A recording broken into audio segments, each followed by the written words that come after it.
In a quiet suburban neighborhood, nestled among the trees, there lived a seemingly ordinary family, the Johnsons. They had a charming daughter named Emily, a quiet girl with a vivid imagination. Emily's favorite pastime was drawing, and she had a particular fascination with an old, dilapidated house at the end of their street. One sunny afternoon, as Emily sat at her small wooden desk, crayons in hand, she began to sketch. Her parents, curious about her choice of subject, approached her to see what she was creating. Their eyes widened in horror as they gazed upon the drawing. In Emily's picture, the decrepit house stood, but it was no ordinary house.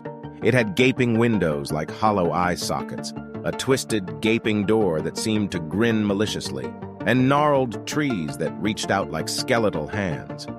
But what disturbed her parents the most was the eerie figure of a child in the foreground, with hollow eyes and a sinister smile. Concerned, they asked Emily where she had seen such a dreadful image. She calmly replied that the house at the end of the street had shown it to her in her dreams. Her parents, trying to ease her fears, explained that it was just a dream and nothing more.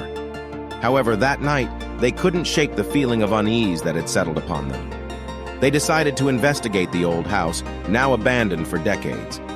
With flashlights in hand, they ventured into the decaying structure, their footsteps echoing through the eerie silence.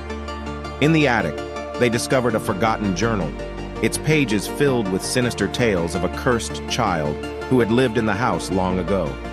The child's name was Eliza, and she had been possessed by a malevolent spirit that thrived on fear and despair. As they read further, they learned that Eliza's tormented spirit had never left the house, and it continued to torment anyone who dared enter. It was said that the only way to release her from her suffering was to find the portrait she had drawn of herself and destroy it. Terrified but determined, Emily's parents searched the attic and found the disturbing portrait hidden away. As they set it ablaze, the house trembled, and Eliza's malevolent presence began to fade. The next morning, Emily's drawing had changed. The sinister figure of the child was replaced by one that looked content and at peace. It was Eliza, finally freed from the grip of the malevolent spirit.